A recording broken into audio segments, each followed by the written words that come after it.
स्वागत है फिर से एक बार आपका अवेयरनेस बाबा में। आज इसमें हम देखने वाले हैं जिस स्टॉक के बारे में, उसका नाम है ऊर्जा ग्लोबल लिमिटेड, जो कि बहुत ही अट्रैक्टिव नज़र आ रहा है और सब इसमें कह रहे बाइंग बाइंग। तो देखते हैं इसके बारे में फंडामेंटल कैसे क्या कह रहे हैं।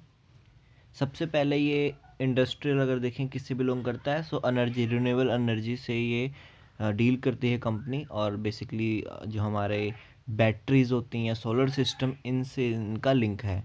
स्मॉल कम कंपनी है क्योंकि इसका जो मार्केट शेयर कैप है वो अभी 1000 करोड़ से नीचे का है। और देखते हैं इसकी इंटरेस्टिंग चीज़। सबसे पहले अगर हम देखें तो यहाँ पे जो कंपनी के रिटर्न है वो एफडी के रिटर्न से कम है। ठीक है, डिविडेंड जो डील है वो भी, डिविडेंड यील्ड भी कम है बहुत। और यहाँ पे एक बहुत इंपॉर्टेंट चीज़ मैं आपको बताने वाला हूँ। सेक्टर की पी है जो इस रिन्यूएबल एनर्जी सेक्टर की पी वो 62 है। और इससे आप देख सकते हो कितनी हायर पी पे मिल रहा है ये। यानी कि स्टॉक इस वक्त बहुत ही ओवर वैल्यूड हो चुका है। ठीक है, बहुत ही महंगा शेयर है इस वक्त ये। मतलब 273, अगर मैं एक रफली कैलकुलेशन बोलूँ तो तकरीबन हम कह सकते हैं कि ये 3 से 4 गुना महंगे दाम पे मिल रहा है।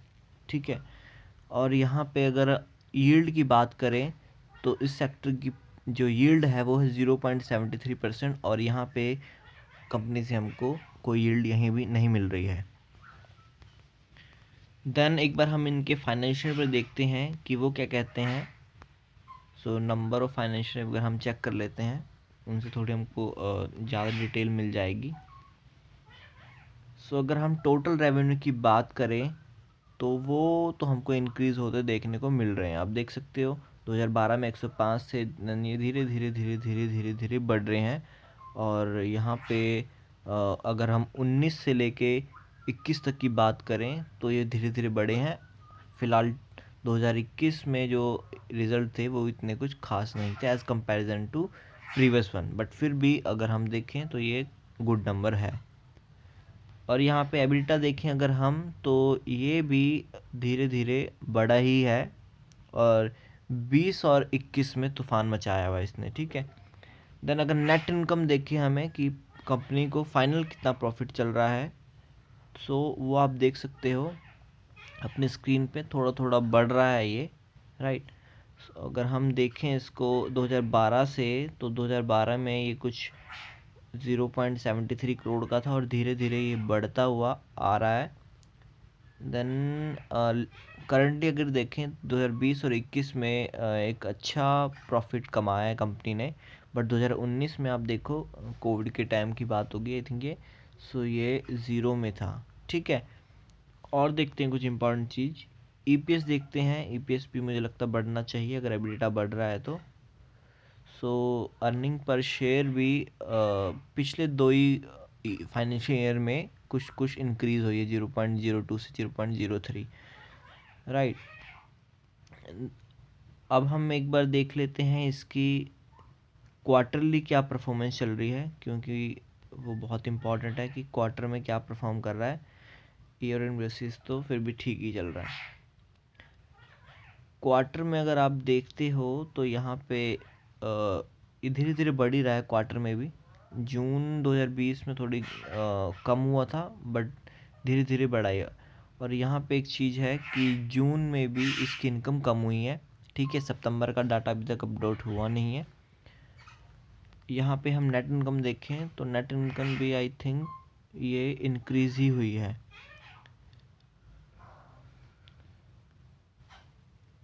सो यहाँ पे नेट इनकम भी अगर देखें तो ये भी इंक्रीज़ हुई है।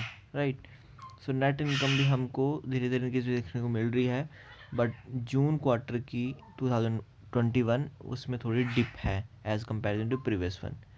एक बार देख लेते हैं कंपनी का जो बैलेंस शीट है वो क्या कह रही है।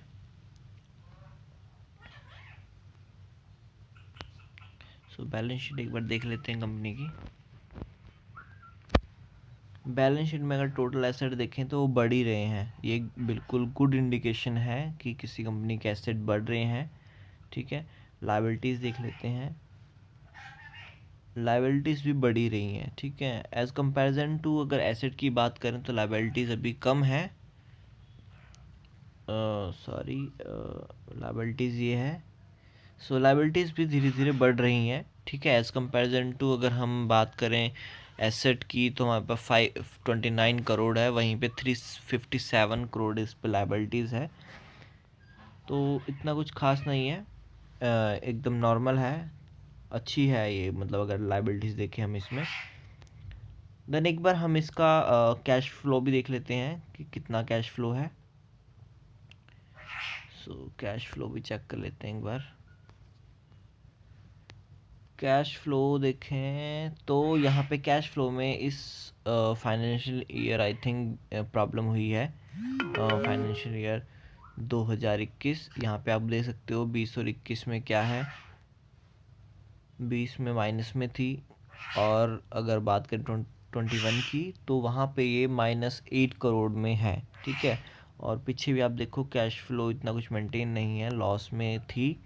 सो ये अगेन एक नेगेटिव पॉइंट हो जाता है कंपनी के लिए, कैश फ्लो इतना नेगेटिव जा रहा है, और ऊपर से एक पेनी स्टॉक है, तो आप ये चीज़ बिल्कुल ध्यान में रख सकते हो अपने।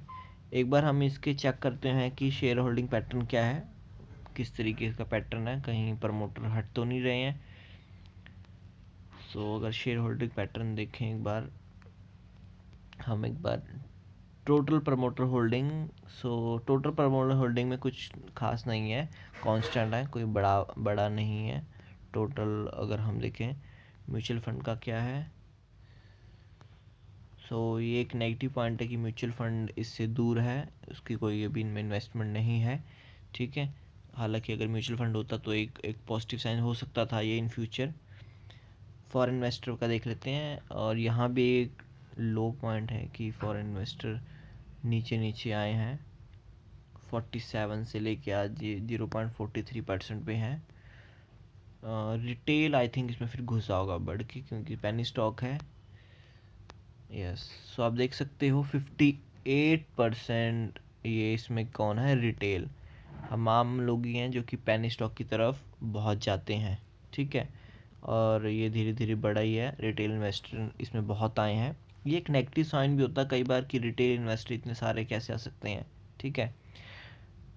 कंपनी के प्रमोटर बहुत ज़्यादा होने चाहिए, तो एक वो गुड सिग्निफिकेंस होता है, और उनकी कांस्टेंट वो है अपनी होल्डिंग। बट यहाँ रिटेल बढ़ रहा है, सो एक नेगेटिव पॉइंट आ जाता है यहाँ पे कि रिटेल इतना कैसे आ रहा है, ठीक है। ऑब्वियस बात है, पेनी स्टॉक है तो ये फंस सकता है। और पी आपने देखी है इसकी, तो पी भी बहुत ज़्यादा है, 247 के करीब थी, यानी कि ऑपरेटर इसमें घुसे हो सकते हैं, ठीक है, क्योंकि इतना ज़्यादा हायर वैल्यू पे मिल रहा है हमको स्टॉक। अगेन कुछ रिज़ल्ट तो अच्छे ही हैं अगर क्वार्टरली देखें, बट फिर भी कुछ पैटर्न हमको अच्छा नहीं लग रहा। बट एक बार हम इसके ओवरव्यू देखते हैं कि चार्ट पैटर्न क्या कह रहा है, ठीक है, वो भी बहुत इंपॉर्टेंट है।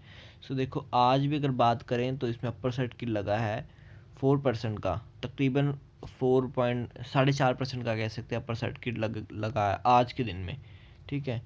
वीकली देखें अगर, तो वीकली भी आप देख सकते हो 5% का प्रॉफिट है। देन अगर मंथली बात करें 19% का मंथली है इसमें प्रॉफिट। 1 ईयर का देखेंगे तो देख सकते हो एक साल में 117% अप रहा है स्टॉक, ठीक है। और यही एक कारण है कि जो रिटेल है वो इसमें बहुत बढ़ रहे हैं। यहाँ देख सकते हो 648% पिछले 5 ईयर में दिए हैं, ठीक है। और कंपनी का चार्ट पैटर्न भी आप देख सकते हो, ऊपर नीचे साइक्लिक फॉर्म में जा रहा है, राइट। सो मेरा क्या कहना है इस पे कि ये एक पेनी स्टॉक है सबसे पहले, तो आप इसमें बिल्कुल एक टेस्ट कर सकते हो अराउंड, राइट। अगर आप 100 रुपीज़ लगा सकते हो या 500 लगा सकते हो, बेस्ड ऑन योर नीड, जो आपको लगता है कि मुझे इसको कोई लेना देना नहीं है।